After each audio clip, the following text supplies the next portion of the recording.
Take a hot cuppa and relax. It's Afternoon Karak with Aisha Al-Mazmi and Mikhail Atiyah on Pulse 95. I have a question. You always have a question, and I'd always love to hear them. Go ahead, Aisha. Okay, so what is the difference between a panini press and a toaster? Now, I know before you go, like, a toaster is where you put the bread in. I don't mean like the pop-in toaster. Yeah. I mean the toaster that you close like this. Oh, okay. What's the difference? I need to know. Maybe, okay, because they're almost the same thing. They're just labeled differently. Are they not the same thing? The only difference I'd say is the amount of pressure you can actually put in the panini and then the toaster. You can do the same. I mean, if you just put on the clasp really hard, you can manage to close the toaster as well. Now, I think the panini has the clasp, the toaster just has a regular handle. It's the other way around. Okay. So the panini press is usually that's what's called a press, and you need to press it. And usually the toasters with the handles are the ones that have a clasp that close. Okay, so then there is maybe a difference just in pressure, but no, I mean, like, in terms of what they do, the same thing. So why are they selling them separately? Are they tricking us? It's always been like that. Are they like making panini presses like really expensive? So like, check it out. It's artisanal sandwiches. They're not your typical toasters. Those are artisanal sandwiches. Get a panini press. You're right about that. Honestly, I remember going to Ace Hardware once and seeing a panini maker, and it was going for like over 1,000 dirhams. Oh, wow. So much so, even when I remember in Sharaf DG, they were selling the panini maker. If you buy it, you get an oven. And I'm like, why is this thing so expensive? I love how the oven is the cheapest. It's the cheaper one. Yeah, I'm going crazy here or something. But I think what's happening is that maybe the panini maker has a few little features. They got those extra buttons and they rarely do. I know that a panini press probably has that. It feels. Or maybe some Italian is probably listening to us right now and wants to murder me for saying this, but it feels like a glorified toaster. Yeah, it does. To me. Or basically the panini press came first, and then people were like, let's make a different version of it, and they just made a toaster, especially since now those toasters come in so many different, I think the things you slide into. Yeah. I'm not sure what they're called. The plaques, I'm not sure what it's called. Different molds, different... Exactly, yes, molds. So you can switch them out. So you don't need to have that sandwich shape. You can actually just put something that looks similar to a grill, and you can grill on it. You can actually make grilled chicken and shrimp on it.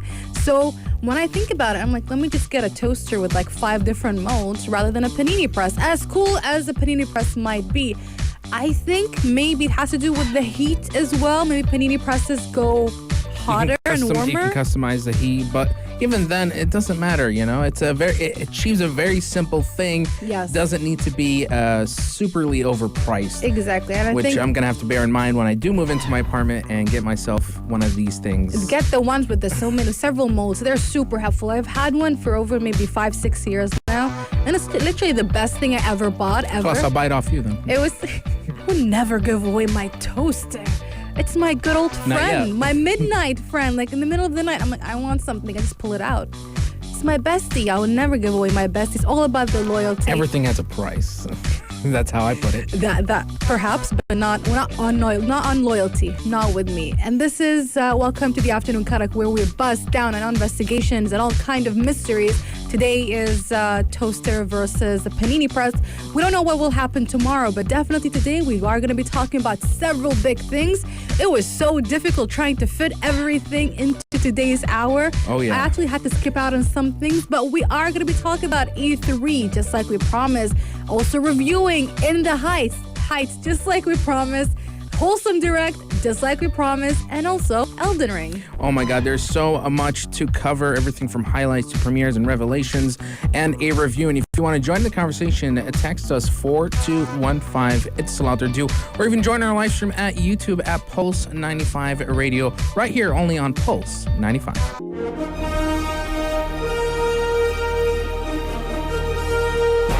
Is it an epic or epic failure? The Big Review. Movies, games, and TV in focus. Pulse 95. Everybody knows Lin-Manuel Miranda. At least if you are interested in musicals, you would be familiar with his name. He is the famous creator of Hamilton. He also composed some of the music in Moana as well. And that is just some of the things, some of his accolades. But some people who are within the musical industry or interested in musicals, they are fully aware of his one of his first musicals called In the Heights that is adapted from a book. It was a Broadway show all the way back in around 2008, 2009. It was off Broadway for several years before moving on to Broadway, and now it's been turned into a movie. And it basically talks about the Latino community in Washington Heights, New York, and basically their dreams and what they want to do and their lives. And honestly, if I'm gonna have to summarize how I felt very warm watching it, and that is absolutely not a spoiler hint when it comes to the movie. Now, I this is the first time I've watched a movie like this, in my opinion, and I'm having this issue with Aisha, and it's just that for some reason, my biggest criticism of the film, and I'd love to get into the good points, I just think that it's maybe a little too musical. Because, okay, this is a weird criticism to have, but, I've watched things like La La Land and Greatest Showman, and, a lot of the musical set pieces are, I would say, well-paced. Like, you would get a chunk where it's just a film, and then you get a nice little choreography with music. But this one, it kind of borderlines where it's having this huge set piece. I absolutely love it. But then they keep singing after all that, they keep singing in the form of a dialogue. And I found that a bit jarring and at times, a little corny. I'm sorry. It kind of pulled me out of it. I hope the multicams can switch to my face right now because I'm just laughing really, really hard because apparently Mikhail just discovered the musical genre. Congratulations to Mikhail. Okay, and Mikhail, the difference here is that the reason why we have different opinions about that is because here you have somebody who is a musical fan, as in I actually listen to Broadway musical soundtracks, so this is normal. That's what I was trying to explain to Mikhail, that usually what happens when they adapt a musical for a movie, they take out that element. They remove that. So it just becomes something similar to what you see in a Disney movie that is considered a musical movie, where something happens, their dialogue, normal dialogue, and then they start singing about a point, and then they go back to normal dialogue. Whereas an actual musical, if you actually even if you've never watched one in your life, never been to a Broadway show or, whether it's a West End show, whatever it is, if you actually listen to the soundtrack, that is exactly how every song is. There is very little dialogue in a musical anyway. Even the dialogue, it's supposed to be sung. It's not supposed to be spoken. So what we're seeing here is that they basically took a very musical experience and made it into a movie, which I personally appreciate because, like, Mikhail just discovered this for the first time. So this is a way of introducing people to what it feels like to watch a musical. A purely musical. Exactly, purely musical experience. What they're doing here is not that they're adapting it fully for a movie, but they kind of did, because if you actually look up the story of In the Heights and the actual Broadway synopsis or the summary of it, it is quite different. There were some elements that were removed. So what they did here is that they shortened it and they made it a little bit more compact and switched some stories around, switched some tiny things around, but the theme was basically exactly the same. The feelings and the sentiments were exactly the same. And honestly, I feel like I appreciate that because what it does is, one, it perfects it for a movie. As in, it compacts it in a movie. Otherwise, guys, some of you guys who don't know, musicals can go on forever. They have intermission in the middle. So obviously you take a break from it and go back and then come back again. Here, you're watching a movie. If you're in a cinema, you're not getting intermission. You're not going to sit down for the next 4 hours, 3 hours and a half watching this. Yeah. So when they made it for 2 hours, they made it compact and they made the story a little bit shorter. But it still worked for a movie, but it also gives a chance for fans, or maybe some fans might have been upset, but gives a chance for some fans to perhaps relive the story a little bit differently. Maybe they don't like it, they like it, I'm not sure. But I feel like it's a good way of adapting a musical, a true musical, and making it a true musical movie. Now, In the Heights, I will admit, I really did love it for the most part. Maybe I just realized that maybe some parts of it, some elements are just not my preference. However, I still think it's a great movie all around, and I'd love to get into it a bit after the break about you guys. If you've gotten the chance to watch the film as well, join in and share your own personal critique. Text us 4215 into Salat Urdu right here on the Afternoon Cut-Up. Pulse 95. We continue our review of Lin-Manuel Miranda's In the Heights that follows the story of a Latino community in the neighborhood of Washington Heights in New York, specifically Usnavi. Honestly, I love his name, and the story behind his name is very cute. It's just a very endearing movie all in all, and it felt very warm. And what I like the most about the story is the fact that it does not represent... it doesn't basically generalize the Latino community, but it also shows them as one big cohesive group at the same time. Yeah. As in, they point out that there are people who are from the Dominican Republic, some that are Mexican, some that are Cuban, some that are from Puerto Rico. They're basically saying that, hey, the Latino community is not down to one ethnicity. They're a whole group of people, but they still have similar experiences. Yeah, it's a movie that talks a lot about this melting pot of culture and traditions and community, and it's expressed a lot in the music and especially in the choreography. And I love that the dance set pieces are humongous. They take streets worth of a place. Very grand. Yeah, very grandeur in a sense. I love the one in the beginning. There was also the $96,000. I love 96,000 was honestly just goosebumps. I love the wave, and obviously this is obviously from Lin-Manuel Miranda's mind and from the actual Broadway, but the way you get every single person's story and you still get a good comprehensive idea of them, as in each and every one of them gets a good amount of screen time. Yeah. Even their story gets a good amount of screen time. Even though Usnavi is the main character, but you feel like everybody's the main character at the same time. You're right, and this is what I also like about the film is it doesn't really have an antagonist. If anything, it's the environment that's, I would say, the biggest set against them. It's set against them. It's just that the world is changing. The city is, their block is going to be it's run down, and now it needs to change. And all of them need to sort of get used to that, And I like that they're all fighting the idea of against gentrification and racial injustice, social injustice, and it takes in a lot of political themes from the United States, and even they talk a lot about dreams. And it's not, I love how the fact they don't wrap it up as the usual, this is the American dream. No, they say this is our little small dreams, and these are our ways of trying to make those dreams come true. Yeah, and there's a lot of songs, some of their songs where they emphasize on the life of struggling, the life of taking care of debts, taking care of family, but each day we got to wake up, we got to work, we got to do what we can for our family and for our friends. And I think that really has a great message, is that no matter how hard things can be, there's always a way, a hope to keep moving forward. Oh yeah. And when you have a whole community who have that sort of mindset, it makes things a lot more hopeful in a sense. The music itself and the dancing and just the whole film in general, it gives you this feeling of, it makes you feel alive. And yes. I think that itself is what makes it such a great experience. Absolutely. Despite some of my preferences, and I would say some of it just, kind of... It's okay. We're going to convert him, guys. We're going to turn him into a musical junkie very soon. But all in all, what's your final verdict? Final verdict. Preferences aside, if we're trying to be as objective as possible. Preferences aside, I'd give it a 7 out of 10. I'd give it an 8 out of 10 because it did really well because of the sets, the music, the dancing, the stories. It's very comprehensive. And I feel like every single person should absolutely watch it and experience it, whether it's in the cinemas. It's going to come out in the cinemas very soon here in the UAE. It's going to be coming out, I think, by the end of the week. But if you have alternative links, you can check it out because it did come out on HBO Max, and that is how we watched it.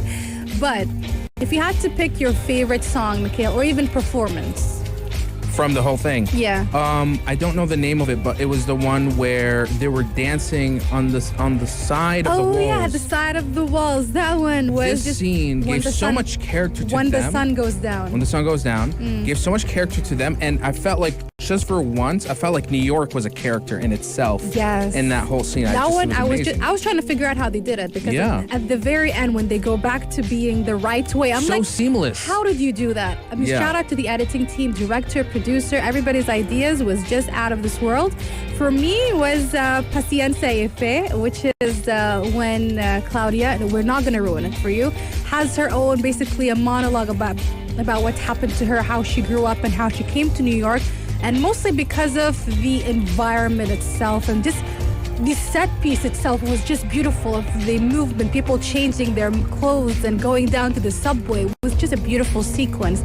But in terms of song that I kept on repeating, it would definitely be Blackout, and that is exactly what we're going to be playing, giving you a bit of a taste of In the Heights right now. And right after, it's going to be talking about none other than the Elden Ring, and also a little bit about the Witcher Fest coming right up next, right here on the Afternoon Karak. This is Pulse 95.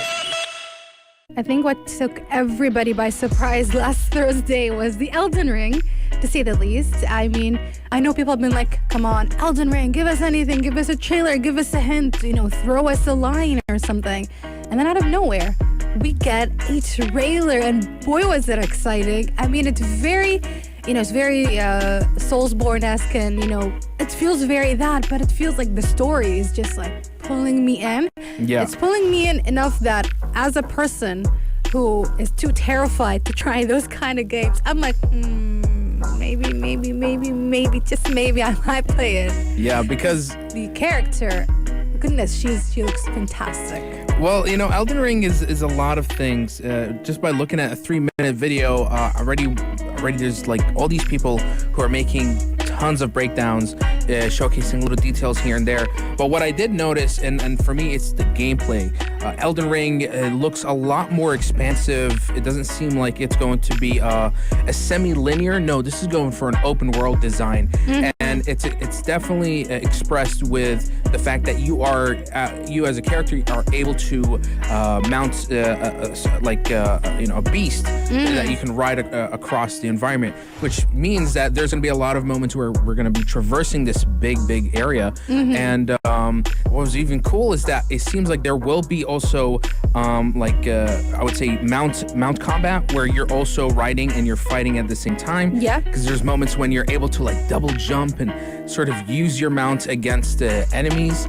And then there was another mechanic they showed, and I'm really surprised by this, but I think what's happening here is they're taking the best elements of everything from Dark Souls to Bloodborne, as well as Sekiro, Shadow Die Twice, and they're trying to put it all here, just take advantage of everything that they've introduced from previous games. Yeah. One that I noticed is that there is a stealth segment happening. Yes, there was. Yeah, and I'm like, okay, this is kind of interesting, the fact that you can actually sneak around and, basically slit your enemies' throats means that there's a lot more, I would say, diversity with how you're able to approach combat scenarios.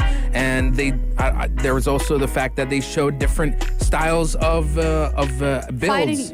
Fighting bosses. And honestly, it gave me anxiety just watching the amount of bosses that were just shown, but it also shows the diversity of the bosses, because I felt that every single one of them had a very different mechanic, as in how you would need to approach them, how you need to attack them. And also the narration in the background is what obviously caught everybody's attention, because they were talking about something about an expansive land that is basically all rotten and just basically dying. And what I loved the most about it is the fact that the character initially, back when we saw her face for the first time, she kind of looked like somebody majestic, somebody who's going to be, this golden kind of person who's going to take care of everything, the hero.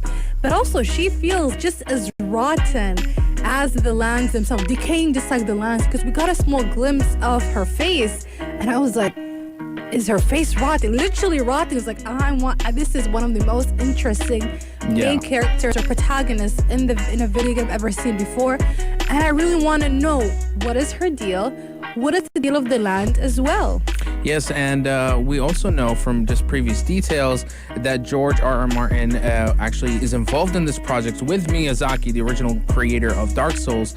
And one of the things they said that they would take a lot of inspiration from Nordic mythology to build this world. And you can see, because she does wear a helmet similar to Valkyrie's helmet. Yeah, and there's also there's this like glowing tree in the background, and it makes me think, is that Yggdrasil? Will we have like a tree that connects different realms and stuff? But yeah, the for 3 minutes, there's so much that you can really sit down and dissect and break down. But everything from dungeoneering to boss fighting to mount riding to stealth to different builds, and the fact that you can not only play it by yourself, but you can also bring co-op players up to hopefully 4 players at a time. A lot of fun, and it's going to be coming quite soon, all the way in 2022. January 1st, I think, yeah. Isn't it January 22? Oh, yeah, you're right. 2022. January 21st, 2022. That's actually my sister's birthday, so yeah. Well, that is a gift for your sister from you, for yourself, exactly. So this is it for our Elden Ring rundown. We're going to be taking a short break, and the big things are coming, and that is E3. We're going to be talking about E3, the Witcher Fest, and so much more right here on the Afternoon Karak.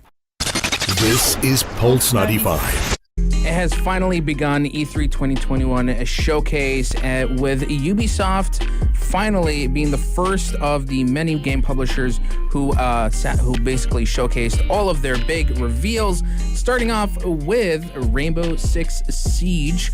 This is a long-awaited game mode that people have been waiting for since it got announced a couple years back. It was originally called Rainbow Six Siege Quarantine, but after the 2020 pandemic, they changed it into, Extraction. A little bit too obvious, a little bit too harsh reality. We don't want to be reminded of a quarantine in a video game. So the biggest difference with this is that it's a spin-off, and it has a cooperative mode similar to the original Rainbow Six, but instead of PvP, it's PvE, so you basically are going to be fighting against all sorts of enemies and weird, twisted mutations as you are playing in a 3-player group trying to extract intel and fighting off this dangerous virus. So they did show about, I would say, 10-minute gameplay showing you how it is, basically what are some of the elements you can do to support your teammates, to fight against these enemies, how to study environments and use it to your ability to defend or attack against this threat. This is definitely going to be coming out on all consoles as well as PC, and it's going to be hopefully releasing it September 16th. And the next one they revealed, remember Guitar Hero? Yes, but now we have Rocksmith Plus, which is kind of giving very Nintendo vibes, in the sense that they're trying to be going towards being very informative and educational. It's not just, having fun in games. It's a very interesting take on the franchise, and apparently you can actually check out the closed beta. I'm sorry, it's Sunday, guys. Just give us a break. So closed beta, and it seems quite interesting to say the least. But what caught my eye was, of course, Assassin's Creed Valhalla. It's only been time that they're going to add some sort of expansion pack to it. We got Age of Druids, and now there is going to be another one called a Discovery Tour called Viking Age, and it's going to basically expand the world of Valhalla, and I hope that they kind of fix the bugs from here and there that we spoke about when we first tried out the game all the way last year. So I'm excited about it, but I hope they don't go with the same formula they did with Odyssey, where eventually there were just too many expansion packs, too many discovery tours, too many additions, to the extent that eventually you just lose interest, get bored, and even the story itself cannot really encourage you to continue playing. Yeah. But again, benefit of the doubt.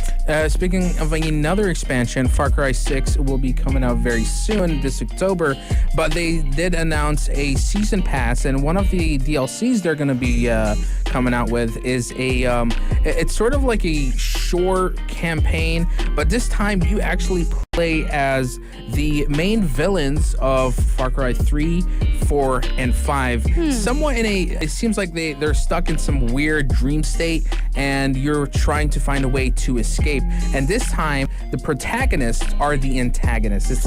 It's a weird, I would say, role reversal experience. I think it's a necessary role reversal experience, because this is the 6th installment in a series. Eventually, you cannot really repeat the same tropes again and again and again and again. You're gonna, as much as fans are loyal fans are gonna enjoy it, but they might get, some sort of narrative fatigue where they just keep on repeating the same story. So I feel like this is an interesting take. Yeah. But one of the biggest announcements was, of course, Mario Rabbids. It is back again. This is called Mario Rabbids Kingdom Battle. It's going to be coming to the Switch next year. It is the sequel to this game. It's called Mario Rabbids Sparks of Hope.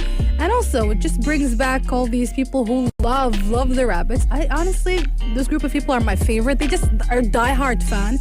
And whatever rabbit Mario thing happens, they just lose their minds. And it's just very nice watching them just be very happy. And those are just some of the things that were happening during E3, day one of E3. Yes, this was the Ubisoft Forward. Later tonight, we're going to be expecting to see Microsoft as well as Bethesda. And Square Enix. I'm excited for Halo Infinite multiplayer, as well as hopefully getting finally a reveal trailer to Starfield, Bethesda's long-developed project. The one that they say is going to be their next big IP for the company. So I'm really excited for that and so much more. And don't worry, guys, we're going to keep you guys highlighted each day for this week for E3 2021. But coming up next, we're going to be talking about WitchCon, a surprise announcement from the Geeked Netflix event that told us a little bit about an upcoming convention that's all about the world of The Witcher. And also, we're going to be talking about the Wholesome Direct that we kind of hinted about a couple of weeks ago. That is all about games that are very wholesome and very chill. Okay, some stories might, be anxiety-inducing because I learned the hard way last week that some wholesome games can also drive you up the edge. But Wholesome Direct, The Witcher Con, coming right up next, right here on the Afternoon Karak. Pulse 95. God bless you, Aisha, for playing this music. Oh man. I'm just getting goosebumps and getting just memories filled when I played Witcher 3. Because what we're talking about today was a surprise announcement from Netflix as well as CD Projekt Red. They are holding a global virtual event for The Witcher, and it's going to be happening in 9th of July. Yes, it's going to have a variety of entertaining and interactive panels, spotlighting the people who brought The Witcher both to the, in-game and on-screen. So it's going to be an interesting, panel of people. Of course, they're going to have breaking news, exclusive content here and there. So this would be the time to watch out for information, because if you guys want to know more about the upcoming season of The Witcher, that is the place to be. And also, perhaps, maybe some news about an upcoming Witcher game. Maybe. It's been quite a while. Yeah, it certainly has. And besides getting, sort of like behind the scenes for the upcoming season 2, we can expect some information on the anime as well. Netflix is working on an anime film on the origins of one of the Witcher's masters. There's obviously a lot more Witcher projects in the works, so maybe we'll hear more about those. And it's almost really surprising to see two very separate companies actually join in and celebrate a singular franchise together. It'd be like, I hope maybe, for example, like Warner Bros. And Amazon can come together and celebrate Lord of the Rings that way as well, with their own projects, because it's all the same franchise. True. But I'm not sure if they'll ever connect. That's maybe that'll be a little too complicated. This is very smart of CD Projekt Red and Netflix, especially knowing CD Projekt Red's current reputation. They need it. They need something to kind of boost them, and I feel like The Witcher is the franchise that can help them stay afloat, despite what happened with the latest game that shall not be named for today's segment, because it's not about hating. It's more about celebrating another franchise. Super excited for it. And inshallah, when it comes out, when it happens on the 9th of July, or whenever it happens, we're going to be talking about it right here exclusively on the Afternoon Karak, celebrating this amazing franchise. Coming up next is the Wholesome Direct. A whole 75 games were announced during that showcase. Coming right up next, right here on the Afternoon Karak. You're listening to Pulse 95. We're going to be talking about the Wholesome Direct, and we have to play what I feel is the most wholesome music we have right now. Some lo-fi, because it's only appropriate. The Wholesome Direct came as a sort of accompanying E3 announcement. It is basically a whole 1 hour where 75 games were announced during that whole hour. And every single game was pretty much from an indie developer group, like an indie studio, or a bunch of people who just did it together, a bunch of indie developers. And all of them apparently are wholesome in the sense that they're kind of very different than AAA games. They're not very action-based. Some of them might be, but not to the extent where you would require a lot of, I'd say, those sort of abilities. It's very different. It requires a very different sort of abilities and, awareness of what's happening in the game. And most likely, it usually has some sort of message, perhaps a theme, sometimes of finding happiness, finding yourself, grief, all kinds of stories. And we're going to be talking about some of the most notable ones. Yeah, I mean, it's 75 indies in the whole showcase, which we can't really cover entirely, but we'll talk about some of them that really caught our eyes. For me, example, Skatebird. Skatebird. That one kind of threw me off guard, but I was intrigued. This is what I love about indies, is that, sometimes they take a really unique concept and they just double down on it. And things like this is what comes to mind. And I'm like, I've never seen anything like it.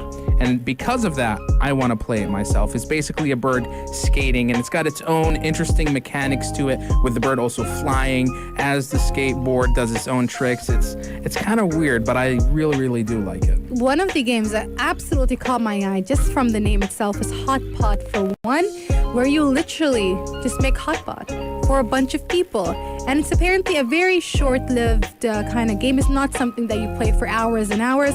It is about you being alone in a foreign country on a cold Christmas night and decide to cook a hot pot intended for 6 people. Oh my Make God. it for yourself.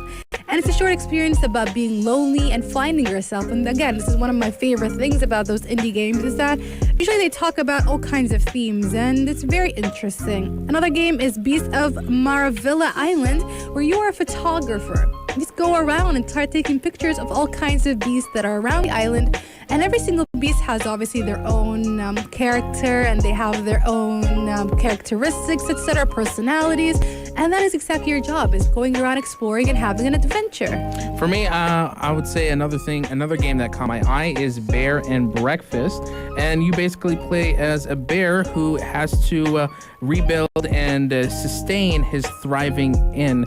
And it has like this bird eye view. So you're basically having to micromanage the entire inn from room to room. And it reminds me of something similar to Diner Dash, where it might start off easy, where you might just, fix up a bed, cook a little breakfast. But then as more people come in, it's going to get a lot more hectic, and you're going to really have to go full multitask mode. So I'm really looking out for this one. I really like it. I'm also looking out for We Are OFK, which is apparently a somewhat true story of 4 friends trying to put together a pop group. And actually a couple of months ago, they had a small reveal of the pop group itself, but then they had a whole music video.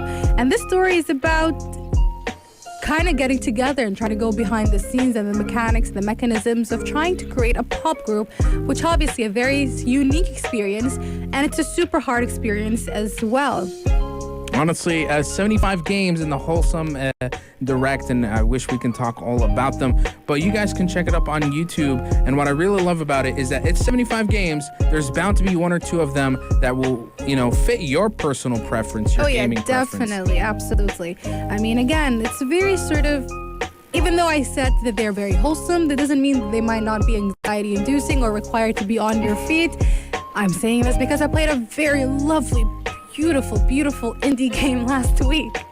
And to say that it just was nerve-wracking at some point is an understatement. But that is the thing about wholesome games, or those sort of indie games, is that they are quite encapsulating in terms of the story. You won't find it in AAA titles. Exactly. I mean, AAA titles are very beautiful in their own way, but sometimes you find those personal stories being reflected in those games. So go ahead and check out the Wholesome Direct. If you don't want to watch the entire thing, there are plenty of articles just summarizing every game, and you can check out every single trailer that you're interested in. Some of them them are already available on Steam, Nintendo Switch Store, or the PlayStation Network Store, Xbox, etc. They're already out there. Some you might need to wait a couple of days, weeks, or months for them to be released, but that just adds a little bit more excitement to the entire concoction. Coming up next is Aisha and Mikhail Suggest. We're gonna wrap it up for you on our first day of celebrating E3 right here on the Afternoon Karak. So stay tuned and stay locked. It's almost 5 p.m. That was Afternoon Karak. For dessert, Aisha and Mikhail suggest. You know the drill. You know what we're gonna tell you. If you missed out on any of our conversations, goodness, I think the Sunday blues are hitting me. Sloppy Sundays. Sloppy Sundays are hitting me a little bit later in the hour, so I'm not that angry, but they're hitting me and I'm upset about that. But it's okay. I have like the next couple of minutes to recuperate and come back, inshallah, and kind of try it out again in the next couple of days and keep on talking about E3. If you guys missed out on our conversation about E3, the Wholesome Direct, the review on In the Heights, Elden Ring, Witcher Con, so many big things we spoke about today. Missed out on any of them? Check out our podcast that goes up a little bit after the show on wherever you listen to podcasts. That means on Spotify, Apple Podcasts, on where else? Anghami, and I think SoundCloud as well. SoundCloud as well. Again, wherever you listen to podcasts. If you want to watch us and watch me laugh at Mikhail as he discovers the genre of musicals, I'm trying my best not to make fun of him, I promise, guys, but it was just too funny. It was too funny for me not to laugh. I've been laughing about it since yesterday, but that's okay. This is a learning experience for Mikhail. He's going to learn more about musicals, and we're going to introduce him to more musicals within the next couple of weeks and months. And Please do. We definitely will. And if you want to see us live, having that, those facial expressions and whatnot, you want to see our beautiful faces, check out our YouTube channel, Pulse 95 Radio, and subscribe, like, comment, etc., etc. Now we move on to our suggestion for the hour. Okay, so I just want to suggest to you guys, because E3 is happening throughout this whole week, and if you don't want to miss out on any of the big showcases, well then, luckily for you, ESA, the organizers of the event, have an online portal, an app that you can download. It's just called E3, and it has everything from the live broadcast for all of the big events, as well as a virtual booth where you get to actually see the developers showcasing their games. And then there will be even insider interviews where they sit down and they talk with the developers. There's even forums where you can talk with other gamers as well. It's a portal that caters for those who really want to deep dive into the whole game event itself. Absolutely. So be sure to download it. It's on Google Play as well as Apple Store. It's called E3, and you're good to go. Yes, I mean, usually it's very difficult to get to those massive gaming cons, or when it comes to Comic Cons and whatnot. And I think this is one of the few good things about the pandemic. I know it's a very tragic experience for a lot of people.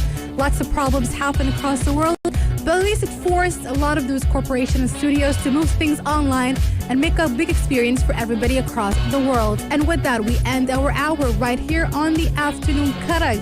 Again, guys, stay tuned and stay locked to Pulse 95, because Yalla Home is going to keep on the wheels turning, keep the entertainment going with Big Hass and Anna Schofield, only here on Pulse 95. if you liked this episode of Afternoon Karak, drop a like and subscribe. Pulse 95. Be sure to follow us on Instagram for all our daily updates and top stories.